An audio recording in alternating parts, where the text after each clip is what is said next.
തടഞ്ഞോ അല്ലേ? അവിടെ ഇവണ്ട് ഇറങ്ങിയോ?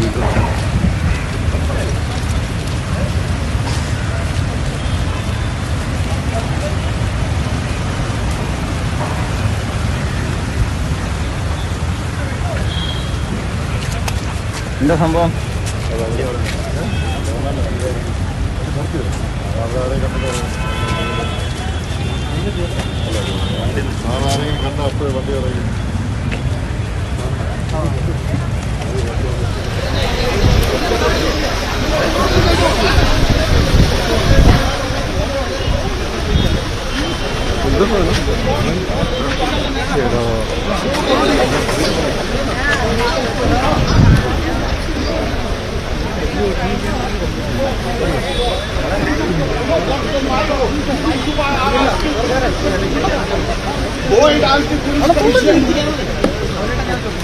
How do I know? I am aggressive beating. Yes, sir, but that was you are not interested. Sir, please listen to me now. You have asked the question. You are not interested in an academic seminar. The number of people who are attending. You are always interested in disruptive activities. What's the reason of protest? Do you know what's the reason of protest? I should go right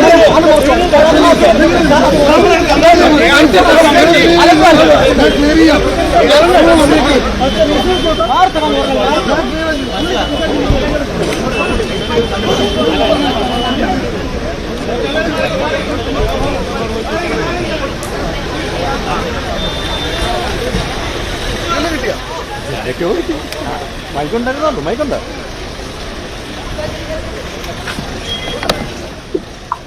പരിപാടി കഴിഞ്ഞ് seminar ഉദ്ഘാടനം ചെയ്തതിനു ശേഷം സർവകലാശാല ആസ്ഥാനത്തിന് പുറത്തേക്ക് ഇറങ്ങുന്നതിനിടയിലാണ് governor മാധ്യമങ്ങൾക്ക് മുമ്പിൽ പ്രതികരിക്കാനായി ഇറങ്ങിയത്. പക്ഷെ അദ്ദേഹം വളരെ ക്ഷുഭിതനായി.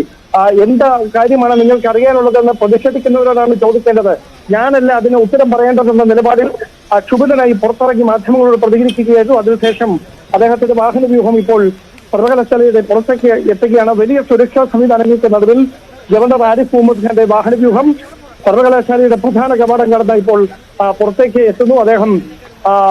അദ്ദേഹത്തിന് വലിയ സുരക്ഷ ഒരുക്കിയിട്ടുണ്ട്. പോലീസും CRPF ഉദ്യോഗസ്ഥരും മുൻപ് പ്രതിഷേധം നടന്ന സ്ഥലത്ത് കൂടി ഗവർണറുടെ വാഹന വ്യൂഹം ഇപ്പോൾ രാജ്ഭവനിലേക്ക് കടന്നു പോകുന്നു. പോലീസും CRPFും ഒരുക്കിയിരിക്കുന്ന വലിയ സുരക്ഷയ്ക്ക് നടുവിലാണ് മറ്റ് എല്ലാ റോഡുകളും ബ്ലോക്ക് ചെയ്തുകൊണ്ട് അദ്ദേഹത്തിന്റെ വാഹന വ്യൂഹം ഇപ്പോൾ കടന്നു പോകുന്നത്. പ്രതിഷേധം ഉണ്ടാകാനുള്ള സാധ്യത കണക്കിലെടുത്തുകൊണ്ടാണ് സുരക്ഷ കൂടുതൽ ശക്തമാക്കിയിരിക്കുന്നത്. രാജ്ഭവൻ വരെയും സമാനമായ തരത്തിൽ സുരക്ഷ ഒരുക്കിയിട്ടുണ്ട് എന്നാണ് മനസ്സിലാക്കാൻ കഴിയുന്നതും. എന്തായാലും വലിയ തരത്തിലുള്ള പ്രതിഷേധം ഈ സർവകലാശാല കവാടത്തിന് മുമ്പിൽ ഗവർണർ ഈ സെമിനാർ ഉദ്ഘാടനം ചെയ്യാൻ എത്തിയതുമായി ബന്ധപ്പെട്ട് രാവിലെ മുതൽ തന്നെ നടന്നിരുന്നു. പോലീസ് ജലപീരങ്കി പ്രയോഗിക്കുന്ന സാഹചര്യം, സെമിനാർ നടന്ന ഹാളിനുള്ളിലും ഗവർണർക്ക് നേരെ കരിങ്കൊടി വീശേക്കും എന്ന തരത്തിലുള്ള സൂചനകൾ ഉണ്ടായിരുന്നു. അതുകൊണ്ട് തന്നെയാണ് വലിയ തരത്തിൽ പോലീസ് ഹാളിനുള്ളിലും സുരക്ഷ ഒരുക്കിയത്. എന്തായാലും മറ്റ് പ്രശ്നങ്ങളൊന്നും സർവകലാശാലയ്ക്കുള്ളിൽ ഉണ്ടാകാതെ ഗവർണറുടെ പരിപാടിക്ക് ശേഷം അദ്ദേഹത്തെ അവിടെ നിന്ന് യാത്രയാക്കാനായതിന്റെ ഒരു സമാധാനത്തിലാണ് പോലീസ് ഉദ്യോഗസ്ഥരും. കാരണം അതല്ല എങ്കിൽ അതൊരു ക്രമസമാധാന പ്രശ്നമായി തന്നെ മാറുമായിരുന്നു. പോലീസിനേറെ പഴി കേൾക്കേണ്ട ഒരു സാഹചര്യം ഉണ്ടാകാമായിരുന്നു. ആ ഒരു സാഹചര്യത്തിന് തൽക്കാലത്തേക്കെങ്കിലും വിരാമമായിരിക്കുന്നു. സർവകലാശാല ആസ്ഥാനത്ത് നിന്ന് ഗവർണറുടെ വാഹന വ്യൂഹം രാജ്ഭവൻ ലക്ഷ്യമാക്കി ഇപ്പോൾ കടന്നുപോയിരിക്കുകയാണ്.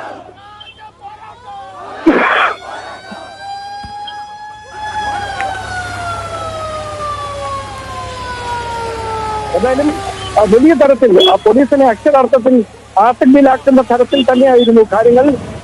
കേരള സർവകലാശാലയിൽ വലിയ തരത്തിലുള്ള പ്രതിഷേധങ്ങൾ ഉണ്ടാകാൻ സാധ്യതയുണ്ട് എന്നൊരു കൃത്യമായ വിവരങ്ങൾ പോലീസിന് ലഭ്യമായിരുന്നു. അതുകൊണ്ട് തന്നെ ഇന്നലെ മുതൽ തന്നെ ഇതുമായി ബന്ധപ്പെട്ട മുന്നൊരുക്കങ്ങൾ പോലീസ് തയ്യാറാക്കുകയും ചെയ്തു. സർവകലാശാല ആസ്ഥാനത്തിനുള്ളിൽ പോലീസ് കണ്ട ലക്ഷ്യം അത് കൃത്യമായി സുരക്ഷ അങ്ങനെ തന്നെ ഉറപ്പുവരുത്തിക്കൊണ്ട് ഈ വെല്ലുവിളികളെ അതിജീവിക്കാൻ പോലീസിനായെങ്കിലും പുറത്ത് വലിയ തരത്തിലുള്ള പ്രതിഷേധമാണ് ഉണ്ടായത്. സിൻഡിക്കേറ്റിനെ അറിയിക്കാതെയാണ്, അല്ലെങ്കിൽ സിൻഡിക്കേറ്റിന്റെ തീരുമാനമില്ലാതെയാണ് ഇങ്ങനെയൊരു സെമിനാറിൽ പങ്കെടുക്കാനായി ഗവർണർ എത്തിയത്. അത് അംഗീകരിക്കാനാവില്ല എന്ന തരത്തിലായിരുന്നു SFIയുടെ പ്രതിഷേധം. ആ പ്രതിഷേധം അങ്ങനെ തന്നെ തുടരുമെന്നാണ് SFI അറിയിച്ചിരിക്കുന്നത്. ഈ പരിപാടിക്ക് വേണ്ടി ഗവർണർ സർവകലാശാല കവാടത്തിലേക്ക് എത്തിയ സമയത്ത് തന്നെ കവാടത്തിന്റെ പ്രധാന ഗേറ്റ് പോലീസ് അടച്ചിരുന്നു. അതിനുശേഷം ഗവർണറുടെ വാഹനവ്യൂഹം മാത്രമാണ് അകത്തേക്ക് കടത്തിവിട്ടത്. മറ്റൊരു വാഹനങ്ങളും കടത്തിവിടുന്നുണ്ടായിരുന്നില്ല. അത്തരത്തിൽ വലിയ തരത്തിലുള്ള പ്രതിഷേധങ്ങൾക്ക് സർവകലാശാല കവാടം വേദിയായി. പോലീസ് ജലപീരങ്കി പ്രയോഗിച്ചാണ് പ്രതിഷേധക്കാരെ തടഞ്ഞത്. അതിനുശേഷമാണ് ഗവർണറുടെ വാഹനവ്യൂഹം സുഗമമായി അകത്തെത്തി. അവിടെ നിന്ന് അദ്ദേഹം ഈ സെമിനാർ ഉദ്ഘാടനം ചെയ്യുന്ന ശരി, ഹോളിൽ കേരള സർവകലാശാല ആസ്ഥാനത്ത് സംഘർഷത്തിന്റെ നിമിഷങ്ങളായിരുന്നു. 2 വർഷത്തെ ഇടവേളയ്ക്ക് ശേഷമാണ് ഗവർണർ ആരിഫ് മുഹമ്മദ് ഖാൻ കേരള സർവകലാശാല ക്യാമ്പസിൽ എത്തിയത്. സർക്കാരുമായുള്ള അഭിപ്രായ വ്യത്യാസം ശക്തമാകുന്നതിനിടെയായിരുന്നു ഗവർണറുടെ കേരള സർവകലാശാല ക്യാമ്പസിലെ പരിപാടി.